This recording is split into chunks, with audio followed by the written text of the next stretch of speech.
Buenos días, buenas tardes o buenas noches con todas las personas que están viendo este video. Yo soy Nelson Berrú. Y bueno, ahí estamos en el 12 de diciembre. Vamos a estudiar Hebreos capítulo 5, capítulo 6 y capítulo 7. Y por excelencia, el tema de estos capítulos es Cristo como nuestro sumo sacerdote. Así que vamos a ampliar un poquito este asunto que quizás algunos de nosotros ya conocemos de manera amplia o parcial. Bueno, eso es cosa de cada cual ya. Pero en sí ese es el tema que vamos a tratar ahorita. Y bueno, una vez más agradecer a todas las personas que apoyan el Ministerio de Profecías Bíblicas. Muchas gracias a todos por su apoyo, por sus oraciones, sus colaboraciones, por todo, sus consejos, por todo, mis queridos hermanos. Muchas gracias por todos. Al fin y al cabo todos somos una gran o pequeña comunidad. Así que gracias por el apoyo de cada uno de ustedes. Y bueno, sin más preámbulos, vamos a hacer una pequeña oración para empezar el estudio del día de hoy. Oremos. Padre nuestro que estás en el cielo, santificado sea tu nombre, mi Señor. Gracias por un día más de vida. Gracias por la oportunidad que me das de poder grabar un video más, de poder estudiar un libro más de tu palabra santa y divina, de poder hacer otro estudio más del año bíblico. Mi Dios, estamos a punto de terminar. Te damos gracias por eso. Gracias de verdad, de todo el corazón, mi Señor. La verdad parece un sueño todo esto, pero lo hemos logrado gracias a tu ayuda.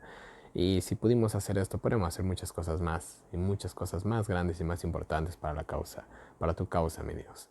En este momento quédate con nosotros, sé nuestro maestro instructor. De igual manera te pedimos por nuestra vida espiritual, por cada uno de nosotros, por los planes que tenemos, nuestras dificultades, nuestras enfermedades, por todo. Te pedimos por cada uno de los videos de oraciones que llegan al Ministerio de Profecías Bíblicas.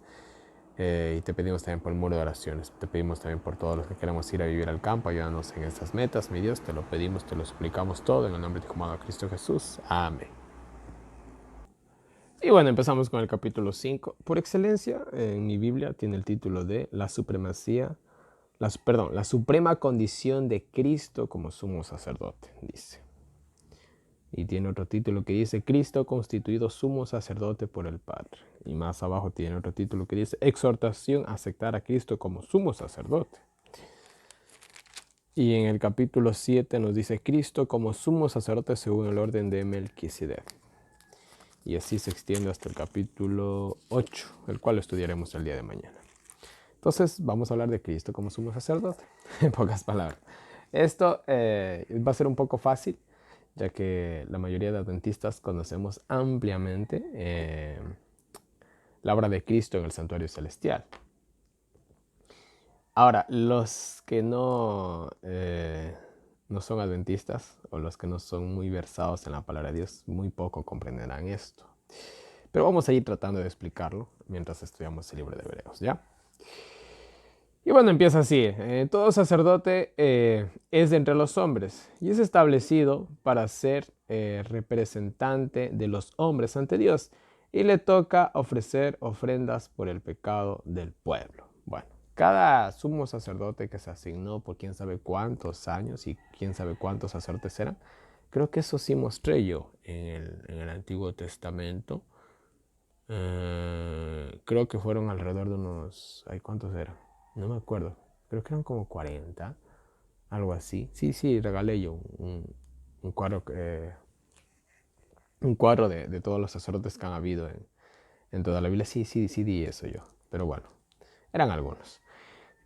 Ahora, siempre, todo sumo sacerdote tenía que cumplir ciertos requisitos y sobre todo tenía que ser de los hombres. ¿Ya? Tenía que ser obviamente escogido por Dios. Y tenía que ministrar por el pecado del pueblo. Era el representante del pueblo. Eso lo explicamos muy bien también cuando estudiamos el día de la expiación, el Yom Kippur. Pues en ese momento el sumo sacerdote, sobre todo en ese día, se denotaba muchísimo su labor, pues él intercedía por el pueblo. Y era un día bastante ceremonial, bastante solemne, porque si este sumo sacerdote no era aceptado, todo el pueblo se quedaba con sus pecados. Entonces la obra de ellos era bastante importante en realidad.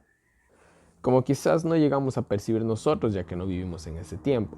Pero bueno, hagámonos una pequeña idea. Y es capaz de comprender a los pecadores, pues tiene sus debilidades también. Ahora, algo muy bueno que tenían los sacerdotes era que, y sobre todo el sumo sacerdote, era que podía entender a los hombres. Esto es muy bueno. Como les decía el día de ayer, un hombre entiende a un hombre, una mujer entiende a una mujer, un drogadicto entiende a un drogadicto. Y bueno, así podemos irnos de largo. Entonces, era muy bueno, el sacerdote podía complicar, podía entender, perdón, podía entender los pecados que a veces hacían muchos del pueblo por ignorancia o simplemente los pecados que tenían por debilidad, podía entenderlos de cierta manera, pero hasta cierto grado un ser humano puede entender a otro ser humano. ¿A qué me refiero? Yo no puedo entender a un drogadicto, yo no puedo. Hay personas que a mí a veces me piden ayuda con ese tema. Yo siempre les digo, váyanse a un centro de rehabilitación para drogadictos. Yo sé, sí, el poder de Dios lo puede todo y transforma vidas. Yo lo sé, no estoy negando el poder de Dios, pero no me quiero limitar solamente a dar ese consejo que ya a muchos se les ha dado, sino que realmente busque ayuda profesional. Pues un drogadicto puede tener otro drogadicto, pues la mayoría de estas personas realmente son personas que salieron de ese bajo mundo. Así que el sumo sacerdote era un hombre débil, tenía sus debilidades, pero en sí, podía comprender ampliamente a cada persona que llegaba ahí con sus faltas y sus necesidades. Del todo, yo creo que no. Se necesitaba alguien mejorcito para eso. Pero en fin. Y por eso mismo ofrecía sacrificios también por él mismo. Bueno, aquí habla de que él ofrecía sacrificios por él, aunque en realidad no, el sumo sacerdote no ofrecía sacrificios por él, específicamente por él, pero sí siempre todos los días se ofrecían sacrificios a diario. Tenía que haber siempre un sacrificio en el altar por todo el pueblo. Y yo me imagino que también él está involucrado en ese momento. Y de igual manera sacrificaba todos los días los sacrificios del pueblo. De una otra manera, él se involucraba en esos sacrificios, podríamos pensarlo así. Así que sí, todos los días también él tenía que ofrecer un sacrificio por él mismo y por todo el pueblo. Este es un cargo que nadie puede tomar, sino que Dios lo elige, así como lo hizo con Aarón y su familia. Ahora, esto es algo que no es algo que uno puede coger y decir, bueno, yo voy a ser sacerdote. No, era realmente una designación divina. Dios designó específicamente a la línea genealógica y a la familia de Aarón, mejor dicho, y solamente los que eran de esa línea podían estaban, mejor dicho, capacitados para poder ser sacerdotes. Nadie más. Eran los únicos que podían hacer eso. Así que esto es algo que no se puede escoger, sino que te eligen a ti, mejor dicho. Cristo no se glorificó a sí mismo como sumo, sino que Dios lo eligió. Y miren, textualmente el versículo 5 dice así: así también Cristo no se glorificó a sí mismo, haciéndose sumo sacerdote, sino el que le dijo, tú eres mi hijo, yo te he engendrado hoy. Ahora, aquí está hablando de que Dios eligió a Cristo como sumo sacerdote, sin pocas palabras. Pero mira, hay muchas personas que incluso ven aquí de que aquí dice que el Padre engendró al Hijo. Eso significa que Cristo es creado. Verán, hermanos, yo voy a ampliar una vez más bueno, no voy a ampliarlo, simplemente lo voy a mencionar. La Biblia utiliza muchísimo el lenguaje humano para que nosotros más o menos lleguemos medio a captar la idea divina. Sí, por favor. Entonces, no, Jesús no era creado. Si hubiera sido creación, el tipo no podía morir por nosotros, no era suficiente su sacrificio. Ya expliqué todo esto. Era una pintura muriendo por otra pintura. Y no era el artista muriendo por su pintura, que es de un valor inmenso. Entonces, así en pocas palabras, ¿ya? Sigamos. Como también dice en otro lugar, sumo sacerdote para siempre, como lo fue Melquisedec. Bueno, aquí primero que nada habla de que, bueno, se entiende que Cristo es eterno, se entiende a su vez también que su ministerio es eterno, según el orden de Melquisedec. ¿Qué significa esto? De Melquisedec no vamos a hablar mucho, aunque ya lo hicimos esto en Génesis. Pero bueno, es un personaje bastante misterioso. muchos especulan de que incluso podía ser Cristo. No lo creo del todo, no lo creo del todo. Ahora, mucho menos ahora con toda la perspectiva bíblica que llevamos. Para mí que era simplemente una persona muy exaltada, obviamente, una persona muy conectada con Dios, podríamos decirlo mejor así. Pero al fin y al cabo una persona. ¿Por qué tanto misterio alrededor de él? Bueno, porque de esa manera, vamos a decirlo así, bueno, Dios cuando hace algo lo hace, lo hace bien. Entonces yo creo que todo lo poco, mejor dicho, que se escribe de Melquisedec era justamente para que el hombre encajara en lo que ahorita Pablo va a describir, vamos a decirlo de esta manera. Entonces miren, y según el orden de Melquisedec no se habla de que el tipo haya tenido una genealogía. Él no era, no es que Melquisedec fue el primer levita, no, nada que ver. Era un tipo que simplemente por ahí apareció como quien dijera de la nada. Rey de Salem, rey de la ciudad de Jerusalén, que en ese tiempo no era la ciudad de Jerusalén, simplemente se llamaba Jerusalén. Salem, que significa paz.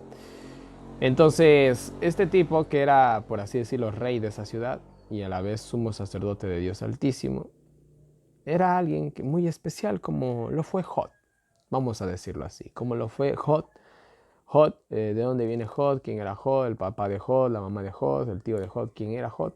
No lo sabemos, simplemente era una persona que tuvo una buena relación con Dios, nada más. Sale tal vez del ámbito judío. Pero era una persona así. De igual manera, Melquisedec. ¿Quién era? ¿De qué tribu era? ¿De qué? Bueno, en ese tiempo ni siquiera habían las tribus. ¿Era judío? ¿Era hebreo? ¿Qué era? No lo sabemos. Pero no importa, en realidad no importa. El mensaje importante aquí es que Dios elige. Y hemos visto que a veces Dios elige a los que nosotros menos pensamos. Y pues quizás este sea el caso de Melquisedec. Lo eligió para un cargo el cual no se puede pedir, sino solamente se puede dar.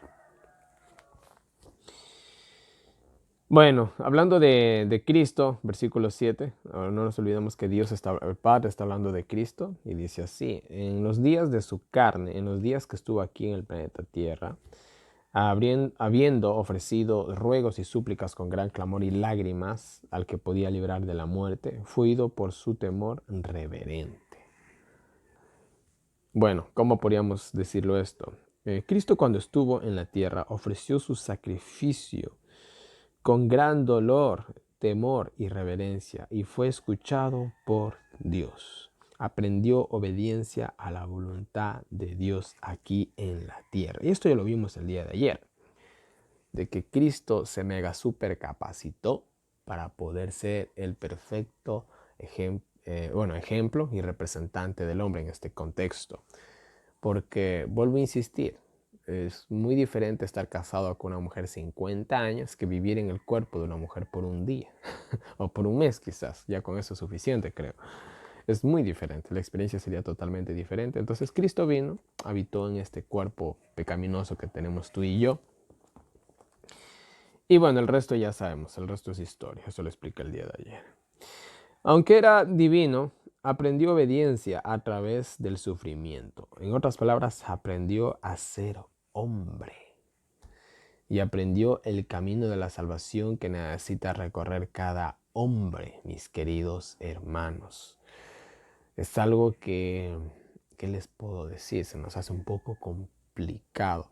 Pero esto es como si yo me metiera, vamos a decirlo así. Esto hace muchos... esto lo puede entender mejor un psicólogo. Un psicólogo siempre trata de entender a su paciente, trata de meterse en la mente de su paciente. Pues Cristo lo hizo, pero de una manera muy extrema, al 100%, y lo logró. Entonces, ese era el propósito de Dios y Pablo está destacando esto. No se olviden que la carta de Hebreos está escrita a los hebreos o a los judíos, llámenlos como quieran. El libro de Hebreos puede llamarse hebreos o judíos, da igual. Y les está explicando todo el trabajo de Cristo, porque ellos, vuelvo a insistir, ellos tenían una idea bastante errónea de la venida de Cristo Y realmente no fue como ellos lo esperaban, pues lastimosamente ellos hicieron lo que hacen muchos cristianos hoy en la actualidad, desligaron cierta parte de la Biblia, cierta parte de la profecía, del eslabón profético, y eso es un desastre. De igual manera, pues con Cristo hicieron lo mismo, lo sacaron del santuario, vamos a decirlo así, y se imaginaron un Mesías a su imaginación. No siguieron la línea del santuario para darse cuenta que al fin y al cabo el Mesías tenía que morir por los pecados del mundo. No se dieron cuenta de eso porque sacaron a Cristo del continuo. Entonces, en este sentido, ellos se perdieron, no tuvieron esa dirección. Y pues bueno, ¿qué se iban a imaginar ellos un Dios que murió por los pecados? No tenían ellos esa imaginación, lastimosamente. En fin, así alcanzando la perfección en su humanidad,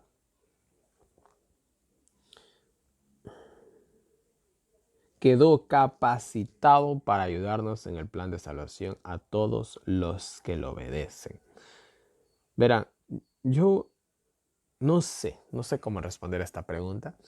Yo no sé si realmente era necesario, no sé si realmente era necesario que Cristo venga a la tierra a, a vivir como nosotros para podernos entender. Yo creo que no era realmente necesario de que Cristo estuviera en nuestros zapatos y viviera la vida que vivió. Quizás no era del todo necesario, quizás la deidad no necesita eso. Simple y llanamente ellos pueden leer la mente, el corazón. Quizás no era necesario, no sé, no tengo la mente de Dios para imaginarme qué tan conectado puede estar el ser humano o qué tan comprendido puede ser el ser humano por Dios. Yo creo que Dios no es ajeno. Estoy hablando del Padre, del Hijo y del Espíritu Santo. Ellos no son ajenos a nuestro dolor, a nuestro sufrimiento. Yo creo que no. Yo creo que realmente la venida de Cristo a esta tierra fue más para dar ejemplo y para que no haya un pretexto. Para demostrarlo con hechos y no solamente con palabras. Yo creo que la deidad, aún antes de la venida de Cristo, podía entendernos.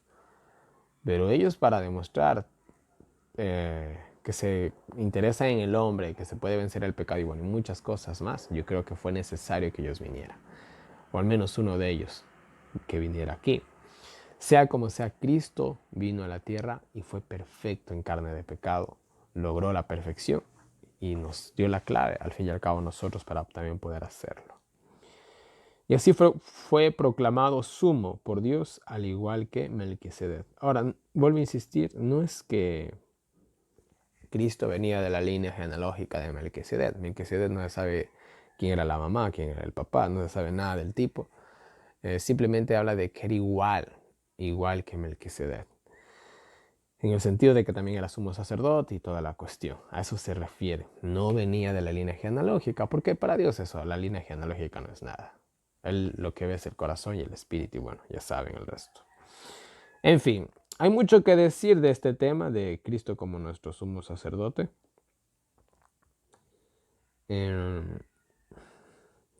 Aunque resucitó difícil, aunque resulta difícil explicarlo porque se han vuelto torpes para entender. Como una frase que se ha hecho popular en estos días, ustedes no están preparados para este tema o esta conversación. ¿Y por qué no están preparados para esta conversación? ¿O no estaban preparados para esta conversación los judíos o los hebreos? Porque tenían su mente muy limitada, muy cerrada. Verán, yo hice unos videitos que se hicieron medios virales acerca del coronavirus y todo eso. Estoy por sacar otro, que está muy bueno. Estoy esperando que pase esta campaña que estoy apoyando y para poder centrarme también en eso. Si no me van a llegar muchos mensajes y no voy a poder. Y verán, hay muchas personas del mundo evangélico que me han escrito. Y hay muchas personas que me dicen, hermano o pastor, me dicen, a veces yo me olvido decirles que no soy pastor, pero bueno, me dicen, ¿qué piensa usted de la marca de la bestia? ¿Va a ser un chis? ¿Va a ser aquello? ¿Va a ser lo otro? Y me comienzan también a preguntar del rapto. Y miren, me encantan estas personas, porque a pesar de que quizás ellos vienen de otra rama religiosa, ellos están abiertos. Entonces yo con la Biblia cojo y les explico y digo, mira, justamente el día de ayer hablaba con una persona justamente del rapto. Y yo les digo, La pregunta no es si vamos a ser raptados, es si realmente en algún momento o en algún lugar de la historia que llevamos ya casi 6.000 años del cristianismo, el pueblo de Dios fue raptado de la tierra.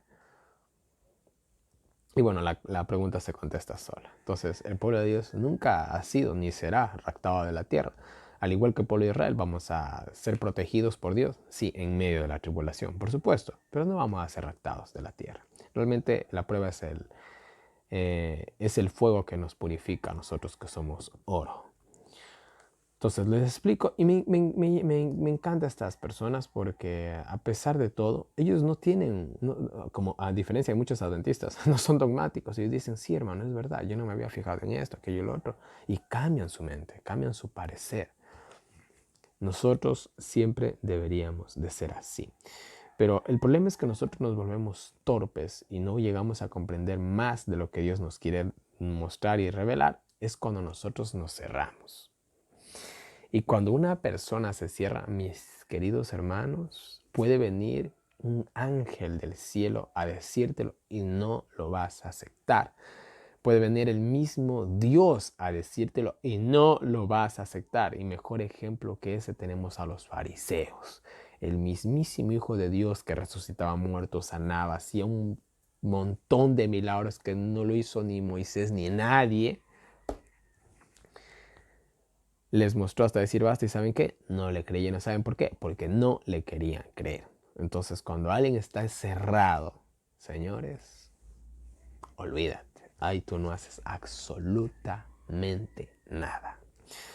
Y estas personas, los judíos lastimosamente, estaban cerrados. Así que Pablo, aunque quería decirles más cosas, no valía la pena, porque no lo iban a comprender.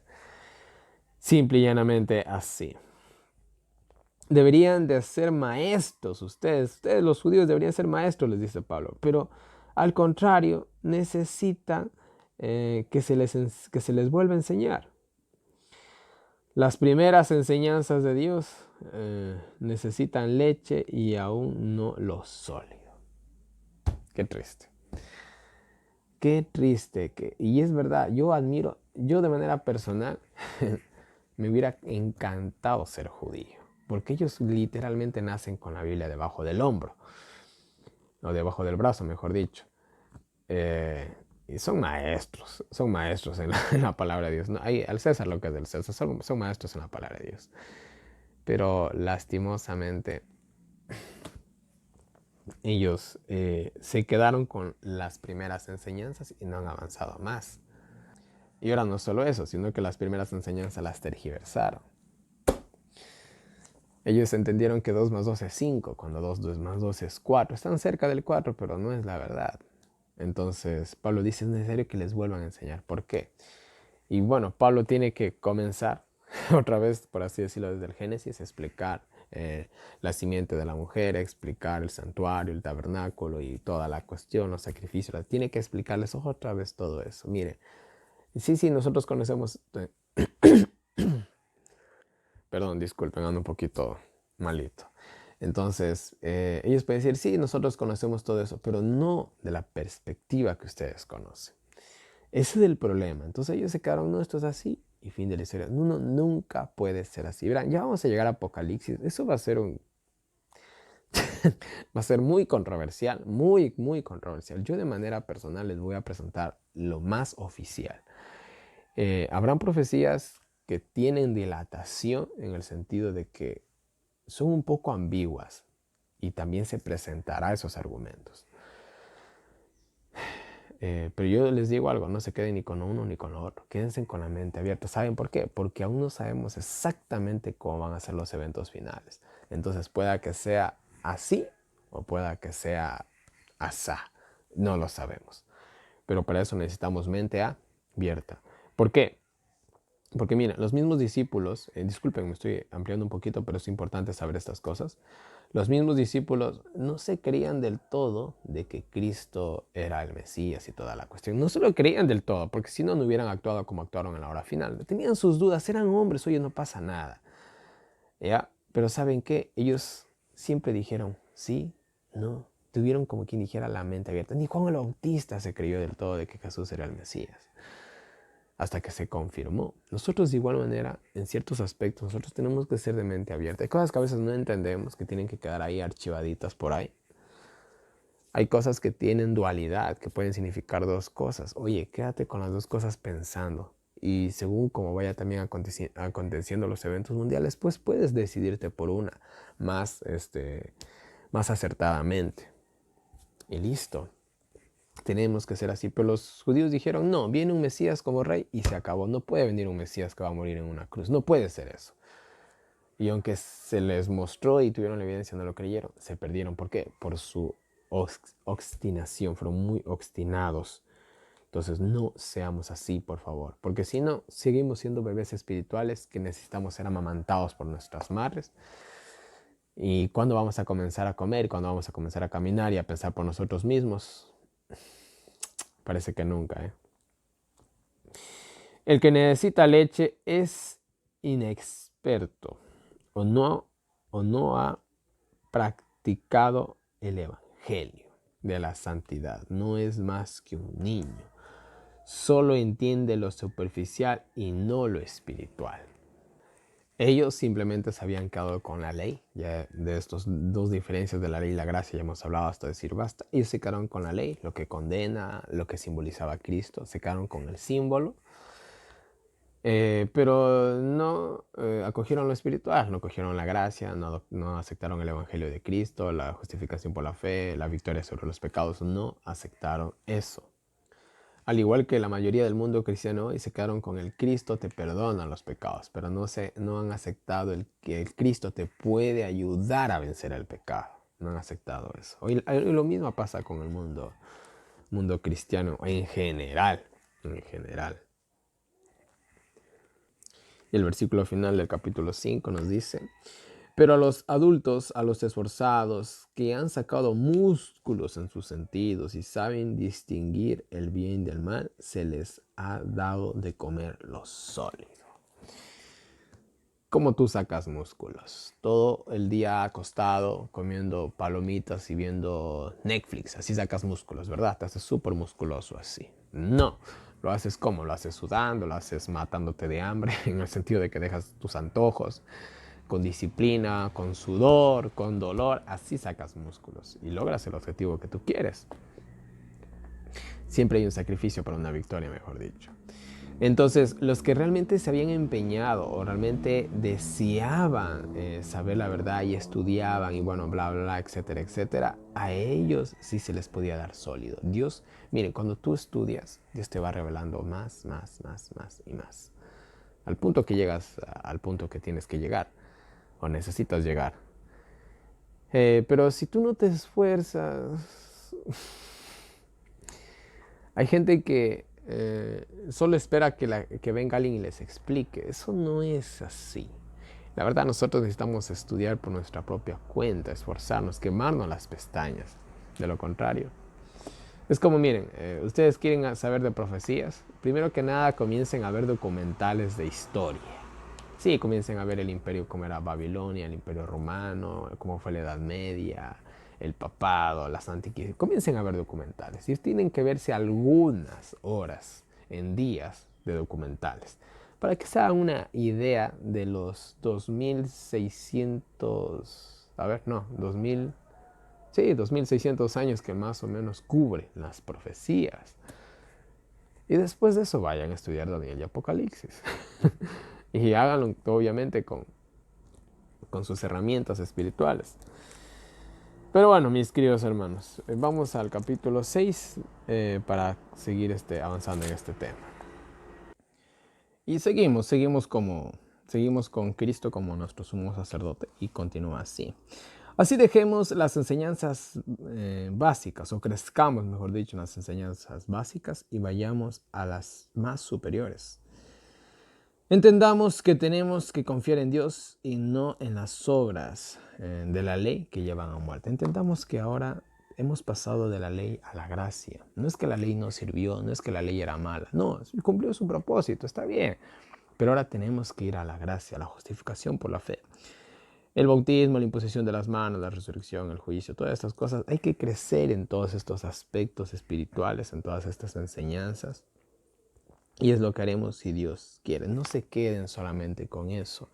Crezcan, mis queridos hermanos. Vean, y nosotros estamos a punto de terminar el año bíblico. ¿Significa que ya todo acabó? ¿Que ya todo terminó? No, el conocimiento y el estudio apenas empieza. Ahora, de manera personal, cada uno tiene que coger y estudiar ciertos libros, comenzar ciertas temáticas que les interese, leer ciertos libros del espíritu de profecía, etcétera, etcétera, etcétera. Apenas empieza el conocimiento. Estudiamos apenas un año y medio, como quiera. Y ahora yo les digo, una carrera universitaria, ¿cuántos años toma? Para ser doctor, cirujano, ¿no son como 10 años acaso? Y nosotros un año y medio creen que ya lo hemos alcanzado todo. No me hagan reír. No, apenas el estudio empezado.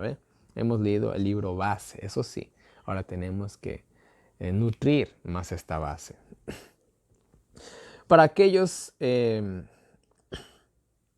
han gozado del don celestial, han participado del Espíritu Santo. Para estas personas que han sido muy bendecidas por Dios, han tenido la palabra de Dios, han tenido las bendiciones de Dios,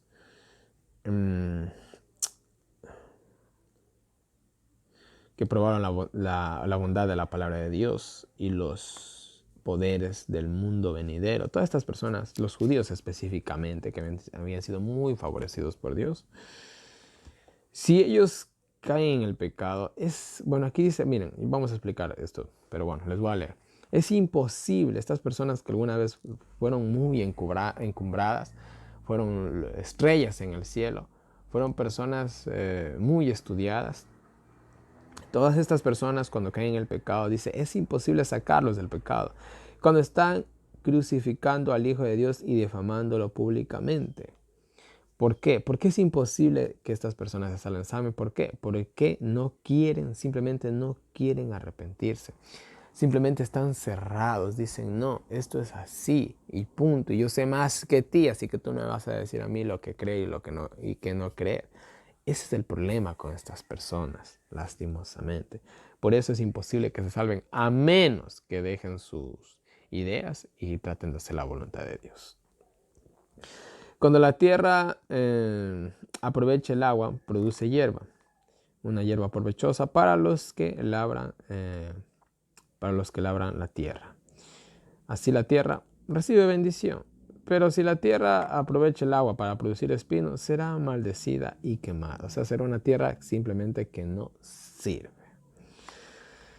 Amadísimos judíos, ustedes están en una situación mejor para ser salvados, a pesar de lo que acabamos de decir. O sea, los judíos ya se los estaba desechando, pero no se los estaba quemando. Aún no se destruía el templo, aún no llegaba el ejército romano para matarlos. Así que aún tenían chance, tenían la oportunidad de poder salvarse de una otra manera. No llegaba aún el ejército romano, pero estaba por llegar. Estaban por llegar. Pues Dios no es injusto para olvidar sus buenas obras y ayuda a los santos que aún hacen. Bueno, el pueblo judío no es que eran unos malvados, unos tiranos. Eran gente muy buena, ayudaban al pobre, al huérfano, a la viuda. No todos, pero lo hacían. Entonces Dios les tuvo mucha paciencia, mucha paciencia en realidad. Pero bueno. Es bueno comenzar, pero mejor es terminar. Me gusta esta frase. Es bueno comenzar, pero mejor es terminar. Así que espero que lleguen hasta el fin. O sea, espero que pasen de la ley y acepten la gracia, prácticamente les dice Pablo. Y es verdad, es bueno comenzar, pero aún mejor es terminar. Así que mis hermanos, nosotros también estamos a punto de terminar. Y bueno, no sean perezosos, imiten a aquellos que por la fe y la constancia alcanzaron lo prometido. Y bueno, aquí pone un ejemplo. Tomen por ejemplo el ejemplo de Abraham, que Dios juró, o hizo la promesa.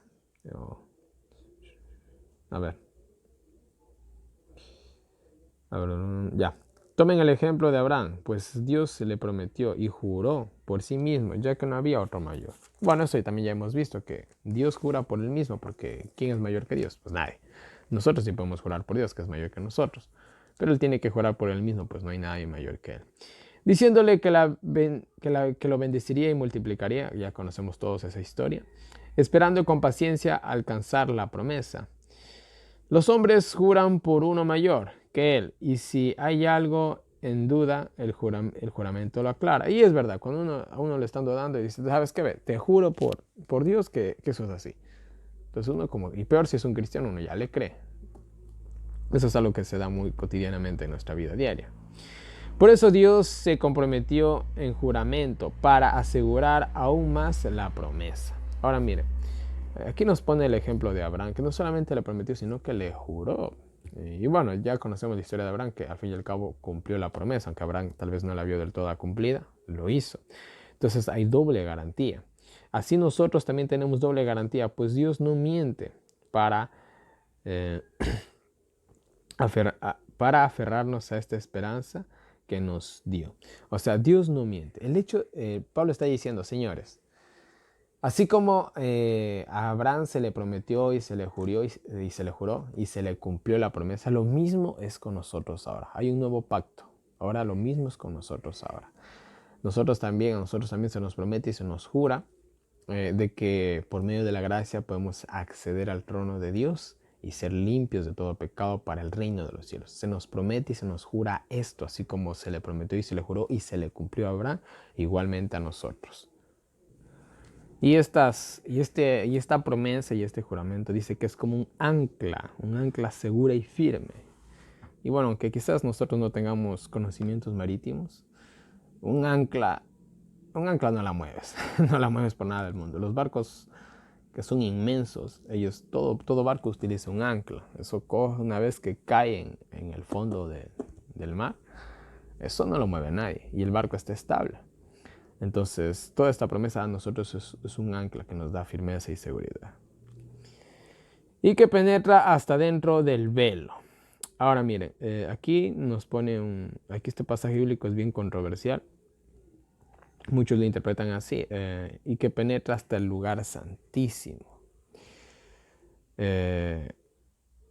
Realmente aquí es un poco, el lenguaje es ambiguo. Verán, cuando Cristo fue al cielo, Él fue hasta donde nosotros sabemos fue al lugar santo. Eso ya vamos a verlo en Apocalipsis también.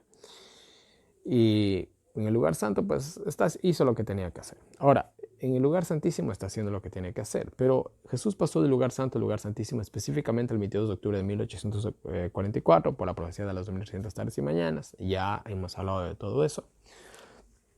Y lo volveremos a hacer en Apocalipsis.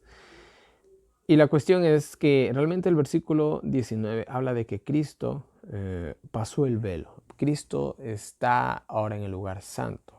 Habla de que Cristo está en la presencia de Dios. Sería mejor dicho, sería una mejor interpretación del pasaje bíblico que dijera así. Ahora Cristo está en la presencia de Dios intercediendo por nosotros.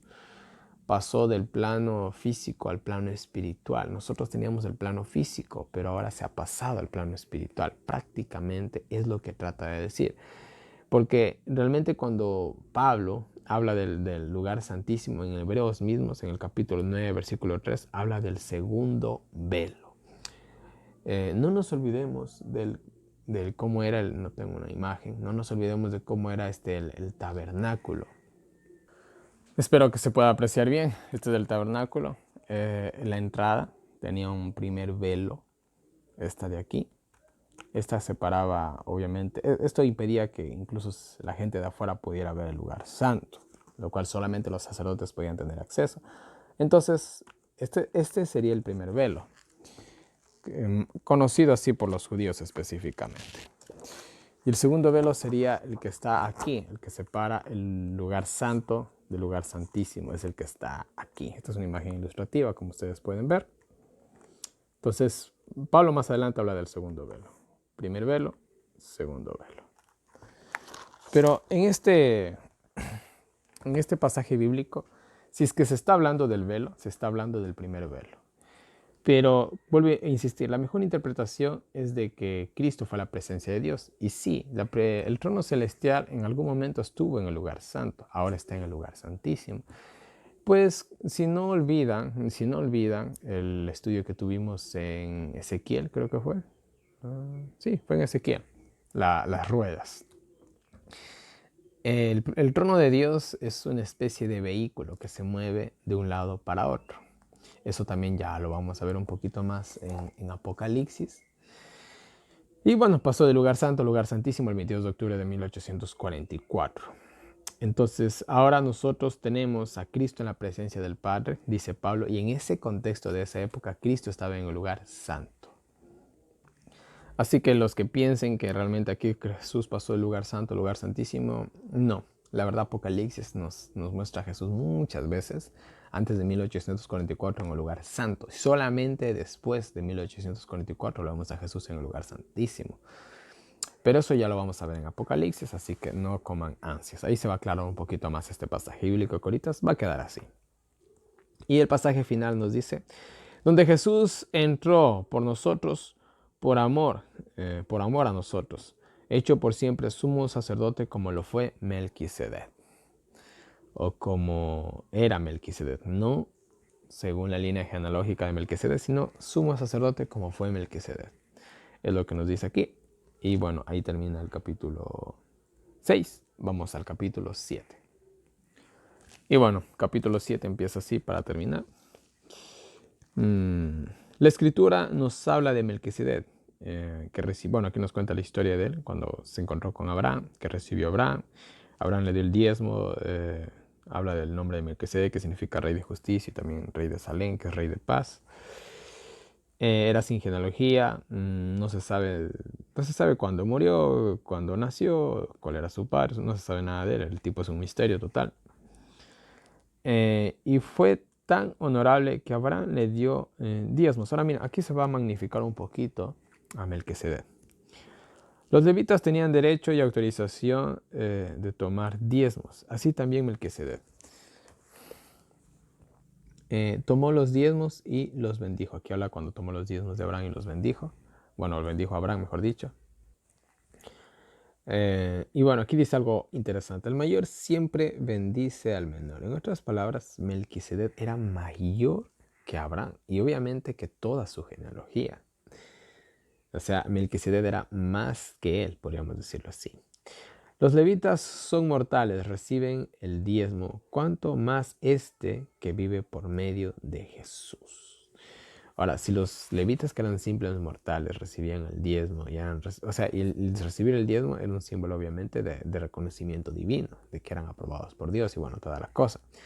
Ahora, si ellos recibieron el diezmo, ¿cuánto más Melquisedec, que en este caso sería Jesús, cuánto más Jesús, el cual es eterno y es el Hijo de Dios? Cuánto más respeto, honor y reconocimiento merece Cristo. Cuando Abraham pagó el diezmo, también lo hizo Leví, pues era mayor que ellos.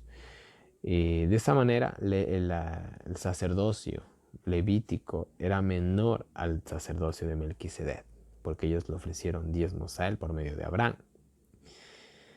Si la perfección se podía tener por la ley, no era entonces necesario Cristo. Ahora,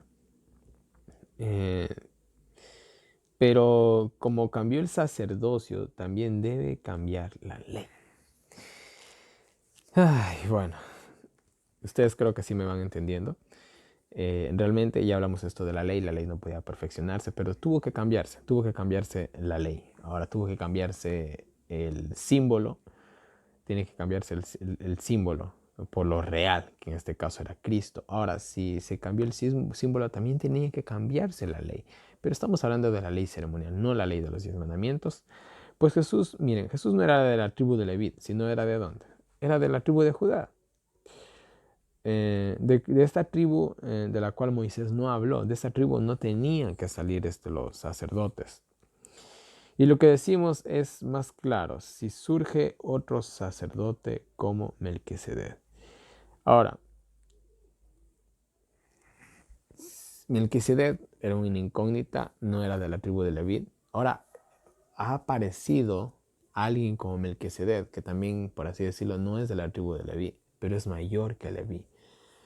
Entonces, si este hombre, que ahora es nuestro sumo sacerdote, es de otra tribu, significa que las cosas van a cambiar un poco, ¿ya? Es lo que está diciendo Pablo. Entonces tiene que cambiar la ley, ya que se ha cambiado el orden establecido, el orden establecido de los sacerdotes, así como en un tiempo fue Melquisedec y quién sabe cuántos más hubieron. Después vinieron, se hizo el pacto, el monte Sinaí, el tabernáculo, los levitas, bacán. Pero eso ya se ha cumplido. Ahora viene otro sacerdote de otra tribu, otro pacto, otros, ¿sí me entienden? Otras cuestiones. Han sido, por así decirlo, podemos afirmar que en la Biblia ha habido tres sucesiones o tres épocas. ¿Sí? No es la mejor palabra. Ha habido tres sacerdocios, vamos a decirlo así mejor. Ha habido tres sacerdocios, el de Melquisedec, con Melquisedec y quién sabe cuántos más, antes y después de él. Después tenemos, ¿qué cosa? El sacerdocio levítico y después tenemos el sacerdocio de Jesús, el cual es el mejor. Entonces, estamos en la tercera fase, dice Pablo, señores. Hay que cambiar algunas cosas. El cual no es sumo sacerdote por linaje, sino por el poder de la inmortalidad, por el poder de Dios. Ahora, pero bueno, ahora Cristo no es que Cristo era sumo sacerdote por linajes, que era, no. Realmente era sacerdote, ¿por qué? Era sacerdote por inmortalidad, por cuestión divina. Y siempre fue así. Melquisedec fue sacerdote por cuestión divina, no por cuestión de linaje, dice Pablo. Igualmente Jesús lo está comparando mucho a Jesús con Melquisedec, pues se parecen mucho. Y los judíos también aceptaban muy bien el sacerdocio de Melquisedec. La Biblia dice que, la Biblia dice que es sacerdote para siempre. O sea, un sacerdote tanto inmortal como su obra también es eterna. Hablando de Melquisedec o de Cristo, que es prácticamente lo mismo. Así la ley quedó cumplida y ya era débil e ineficaz, pues los judíos la habían pervertido. Entonces eso debilitó muchísimo a la ley, que ya en sí tenía por así decirlo, tenía ya no tenía eficiencia, ya no era eficaz, simplemente. Tenía una deficiencia total la ley ahorita. Entonces ya eso quedó a un lado. Ahora hay un nuevo sacerdote, hay un nuevo pacto, hay una nueva manera de interceder ante Dios. La ley en sí misma no nos podía perfeccionar, pero ahora se introdujo una esperanza mejor por la cual nos acercamos a Cristo. O sea, la ley no hizo lo que pudo hacer, pero no pudo hacer más. La ley, lo máximo, la ley no te podía perfeccionar, pero te acercaba a Cristo. Ahora la ley nos ha llevado a Cristo. Aceptemos a Cristo para poder ser perfectos. Es la idea de Pablo. Y fue hecho con juramento de Dios, mientras los levitas no. Y esto es interesante. Melquisedec, o mejor dicho, Jesús, fue por juramento divino. Y podemos ver muchas profecías a lo largo del Antiguo Testamento y a lo largo de su vida. Este es mi hijo amado y bueno, muchas cosas. Pero los levitas no fueron tan honorables o tan juramentados o tan profetizados como lo fue Cristo, podríamos decirlo así. Dios juró que su hijo iba a ser sumo sacerdote y Dios no cambia.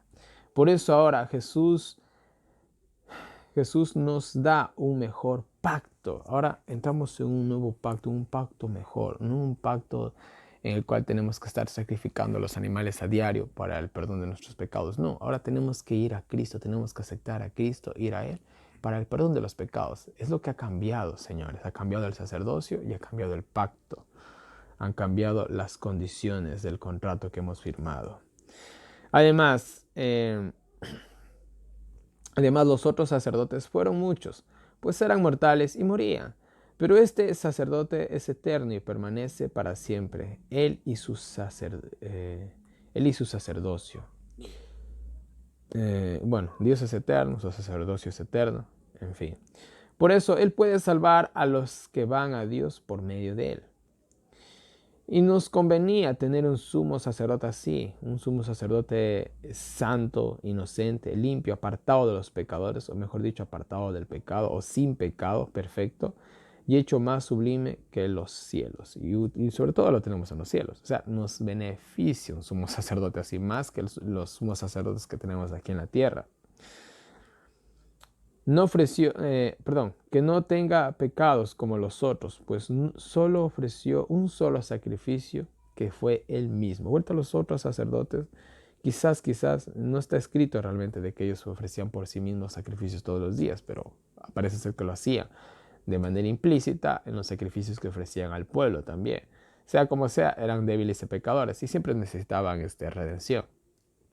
Ahora, al fin y al cabo, dice que vuelta a Cristo es mejor. Cristo ofreció un solo sacrificio, que fue el mismo, fue su vida perfecta, algo que no podía hacer ningún sumo sacerdote aquí en la tierra.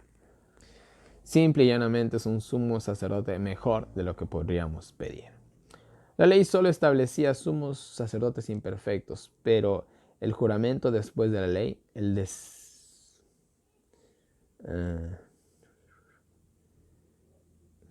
pero el juramento después de la ley, él designa a su Hijo, quien fue hecho perfecto para el hombre para siempre. O sea, el sacerdote, el sacerdocio que teníamos era un poco ineficaz. Cumplió su propósito. Pero el propósito siempre del antiguo pacto, de todo lo que vemos en el Antiguo Testamento, era llevarnos ¿a quién? A Cristo. Y ha cumplido su propósito, señores. Así que acepten, por favor, la perfección mediante Cristo Jesús. Es tranquilamente el resumen que nos puede dar aquí Pablo. Y para terminar les voy a leer las citas del Espíritu de Profecía. No les voy a leer tanto las del capítulo 5 como las del 6 y la del 7, pues hablan del mismo tema, así que no vi la necesidad de pararme en cada capítulo. Y la primera cita nos dice, Cristo no se glorificó a sí mismo. Al ser hecho sumo sacerdote, Dios lo designó para el sacerdocio. Debía ser un ejemplo para toda la familia humana. Él se calificó para ser no solo representante de la raza humana, sino su abogado. De modo que cada alma, si así lo desea, pudiera decir, tengo un amigo en el tribunal. Es un sumo sacerdote que puede conmoverse con el sentimiento de nuestras flaquezas. Cada persona en el planeta Tierra puede decir esto. A diferencia del pacto antiguo, en el cual solamente estaban casi involucrados los judíos, que los gentiles ya saben, estaban perdidos y toda la cuestión. Vuelta aquí no, aquí cada ser humano puede ir a Cristo. Entonces el sacerdocio de Cristo es infinitamente mejor que el que alguna vez estuvo en la tierra, que solamente cumplió su propósito, que era llevarnos a Cristo, lo cual yo creo que lo logró. Siguiente cita, nuestra fe debe atravesar hasta más allá del velo, viendo las cosas que son invisibles. Nadie puede mirar esto por usted, o sea, con nuestros propios ojos. Usted debe contemplar personalmente. En lugar de murmurar por las bendiciones que son retenidas, recordemos y apreciemos las bendiciones ya concedidas. Amén. O sea, veamos por la fe a través de esto. Y bueno, y hagámonos de las bendiciones que ya nos han concedido. Creamos lo que Dios nos ha dado ya. Y la penúltima cita dice, Cristo puede salvar hasta lo sumo a todos los que se acercan a Él con fe.